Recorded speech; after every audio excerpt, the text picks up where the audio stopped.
Welcome to the Codecast podcast. Real-world insights for your daily medical coding and billing processes. And now, here's your host, Terry Fletcher.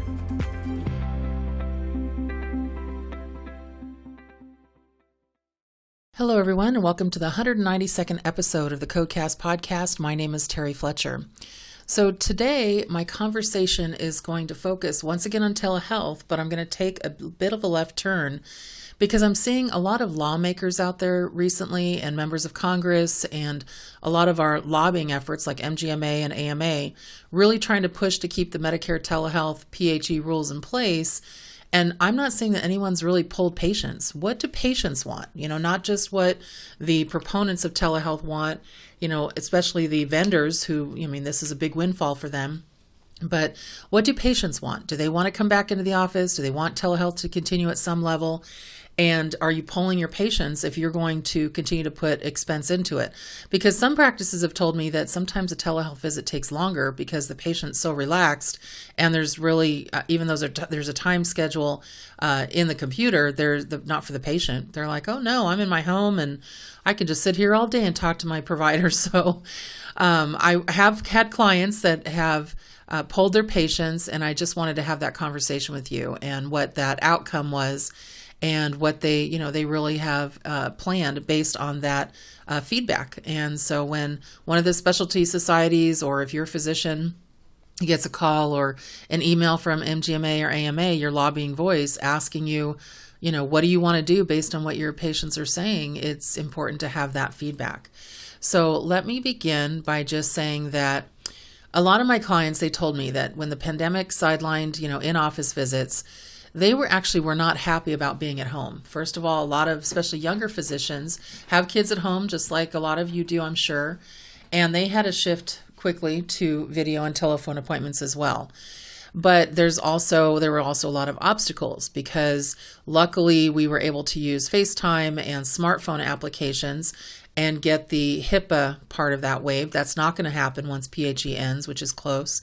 But also there's been a lot of obstacles because, believe it or not, and I'm sure you've heard this, a lot of people didn't have that high-speed internet at home, or they did have high-speed internet until kids were forced to stay at home for school and everybody was working from home. It's not just healthcare.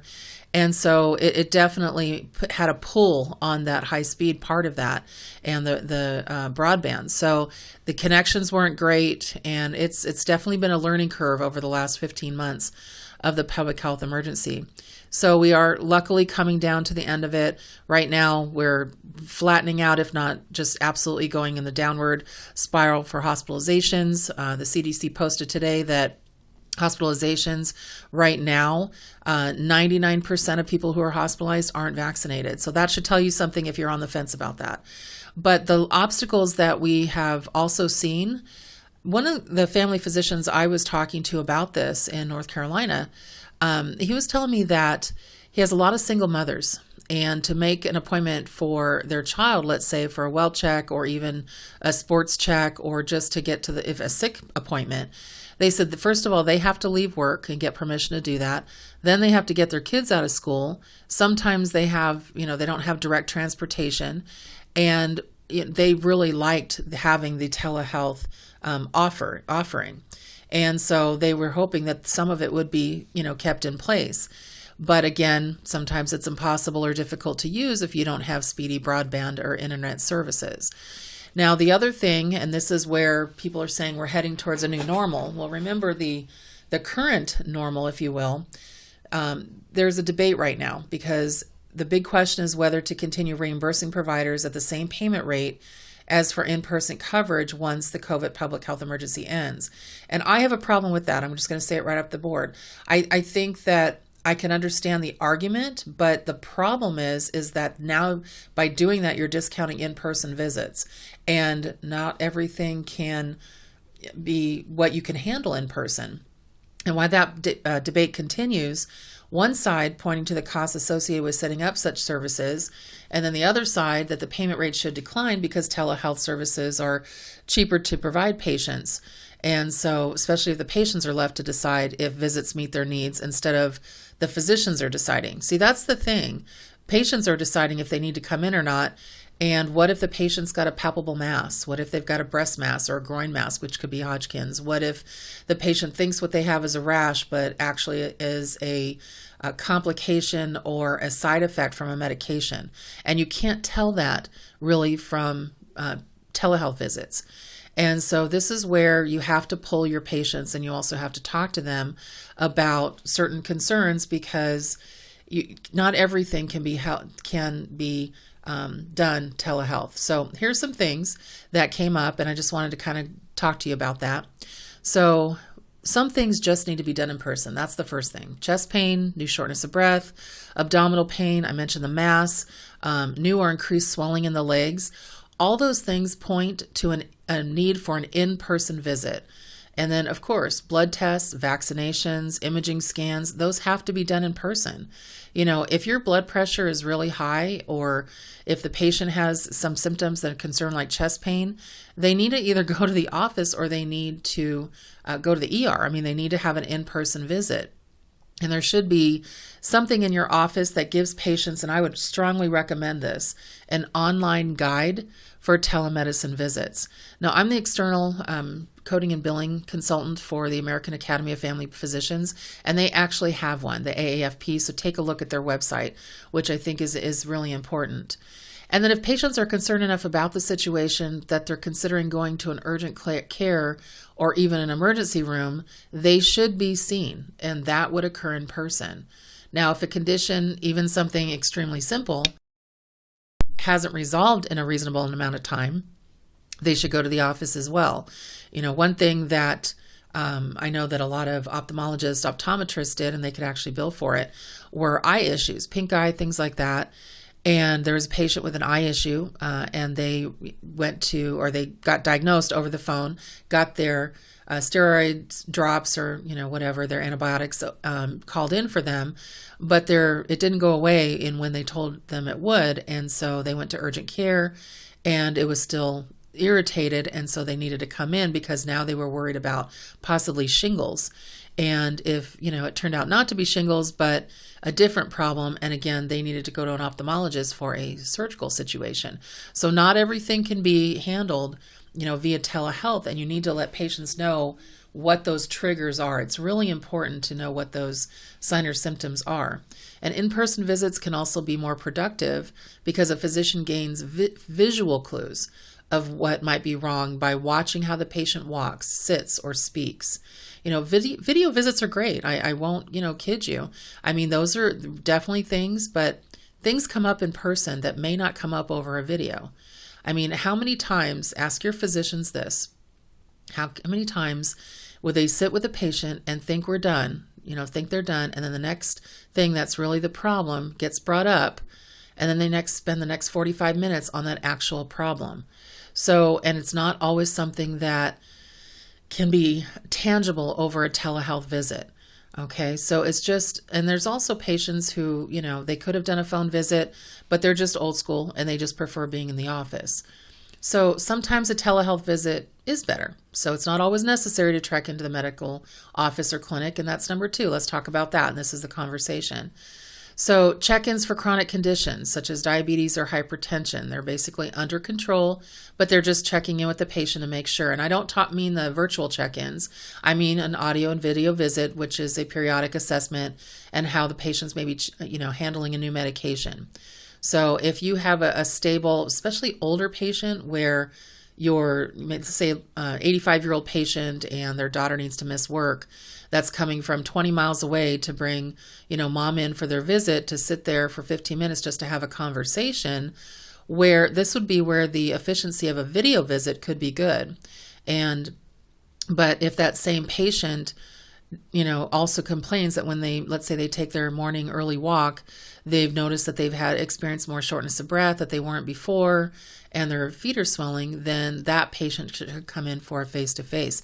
So you see the difference. There are things that you can really do during a telehealth visit, but, stable patients, really, I don't want to say just well checks, but really stable patients. But also one thing that follow-up visits really for stable patients can do, a lot of the polling questions on the phone or by video, there's a lot more non-distracted time for education. And so that's where that can be helpful, depending on obviously that patient's home situation.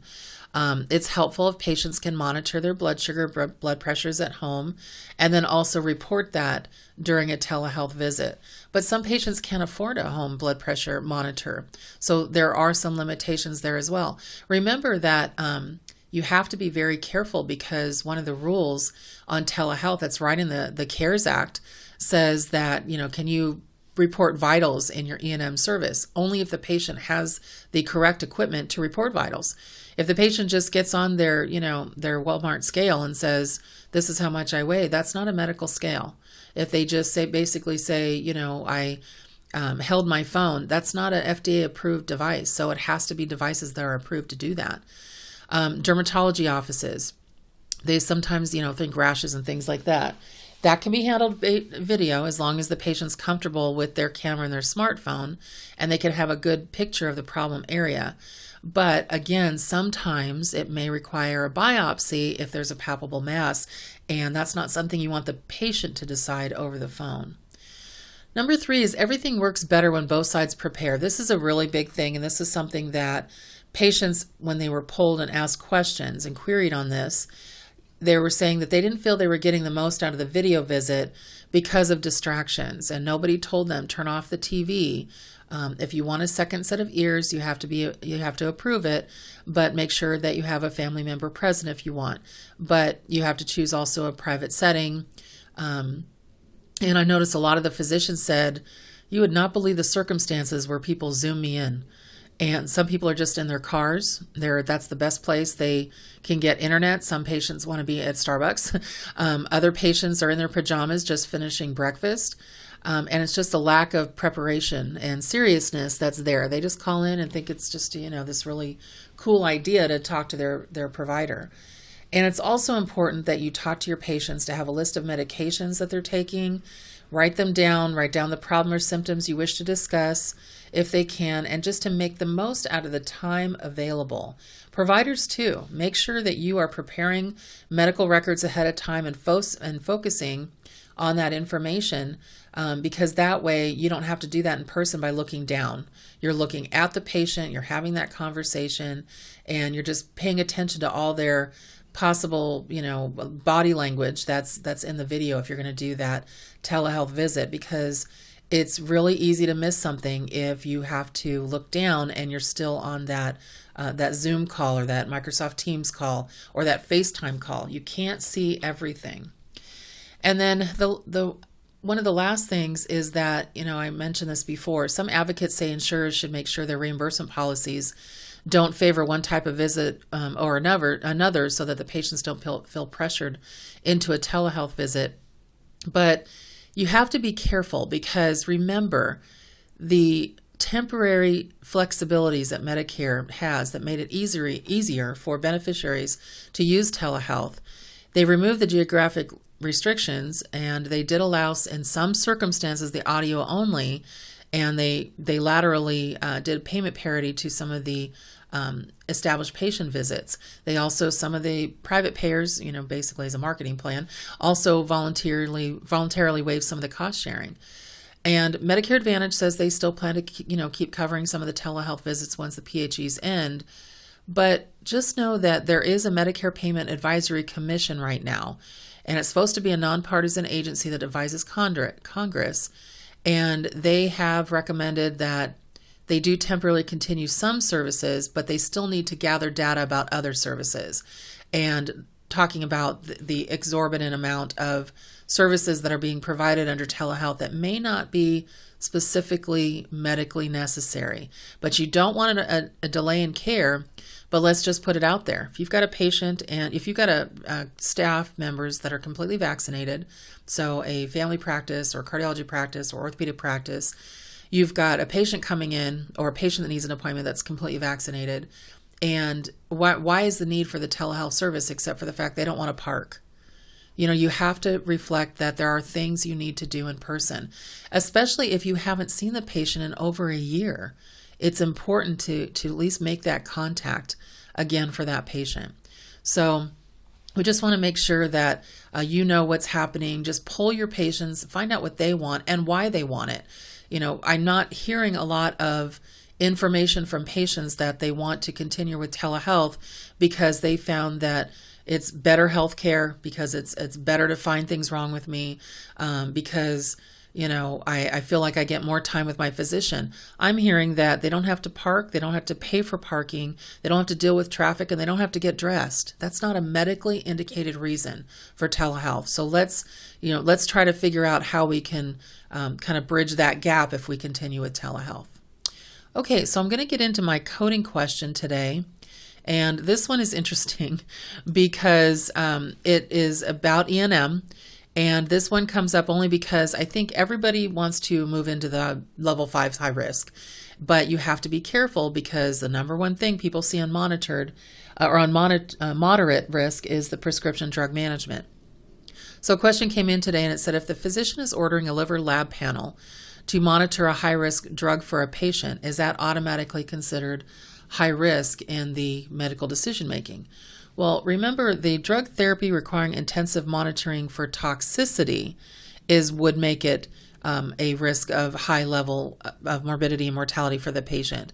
But if you're monitoring a patient for a chronic condition that isn't, severely exacerbated, and you are monitoring that prescription drug just to make sure that there's nothing going on, and there's no documentation that your physician suspects that there's a toxic level of that medication that's causing other issues, then I would keep that at moderate.